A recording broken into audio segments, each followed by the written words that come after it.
独り言言ってんだ。お前たちにはこいつが見えないのかよ。え？ほらここ誰かいるの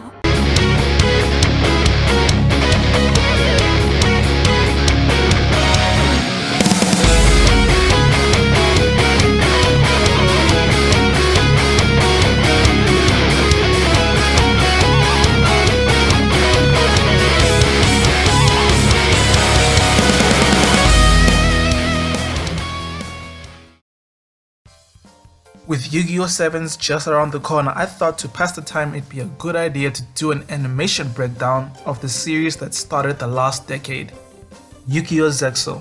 Well, the first 2 episodes to be specific. Zexal is the 4th installment in the Yu-Gi-Oh! Anime franchise and ran from 2011 to 2014. It's also the last spin-off to have Kazuki Takahashi provide original character design, and the first Yu-Gi-Oh! Series to have Satoshi Kuwabara and Tezuka Productions involved. Episode 1 is directed by Masahiro Mukaki, storyboarded by Satoshi Kuwabara himself, with Shinji Seiya as animation director, along with assistant animation directors Michinosuke Nakamura, Miyuki Katayama, Wataru Nakagawa, and Kazunori Aoki. Interestingly enough, episode 1 wasn't even animated at Gallop, but was outsourced to Tezuka Productions alongside episode 2, with the only Gallop staff being Shin Yoshida doing the scripting. It's not until episode 10 that we get our first in-house episode. Now, Kuwabara's board in this episode isn't too spectacular, especially when it comes to framing characters in any interesting or meaningful ways. But it does a good job highlighting Shibata's amazing background work that's gone into the series. Great use of color, compositing, and architecture. Nearly every establishing shot is even good enough to be a wallpaper.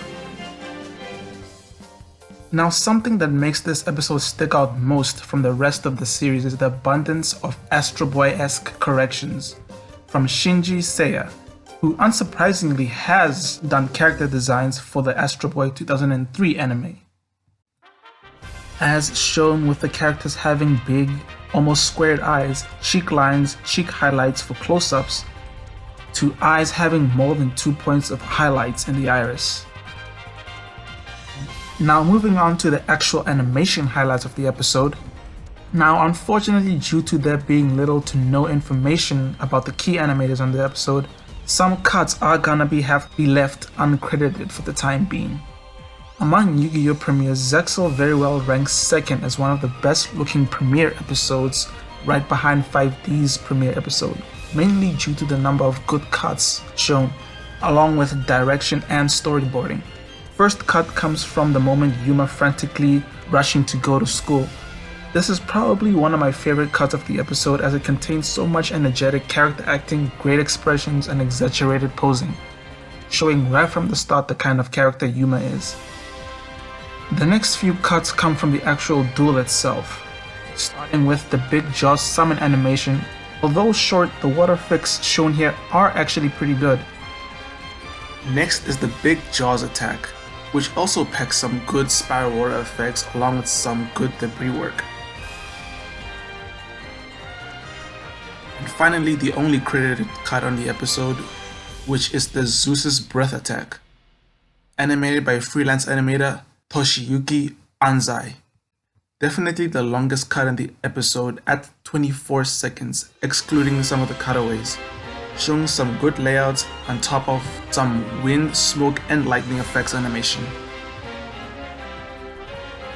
Episode 2 has more or less the same staff, Michinosuke Nakamura changing places with Seiya for animation director, with facial features and proportions matching closer to their character design sheets. Luckily, Kuwabara's board in this episode does get a bit better, this time not highlighting the backgrounds but the actual characters and monsters in unique and interesting ways, which I honestly prefer. Episode 2 may not be blessed with as many cuts as episode 1, but it is blessed with character designer Hiroki Harada. These snappy and energetic animations, specifically on Yuma, and his amazing expressions. He may have also contributed the most cuts in this episode. While not all of them are complex, they do add a bit of much needed character acting for Yuma, which I honestly wish we got more of outside of the openings. But his contributions don't stop there. Next is probably one of the most crazy draw animations in the franchise, with some of Harada's snappy timing, smears, and exaggerated posing, making this one of the most lively character acting cuts in the series.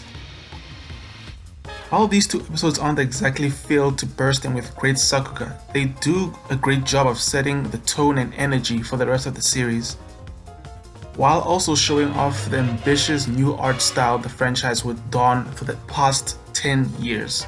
Well, that's all for this video. Now it's on to Yu-Gi-Oh! 7s and trying to remember the names of the brand new stuff as well as their various quirks. Honestly, that's kinda half the fun. Well, anyway, see you later. ガッツポーズで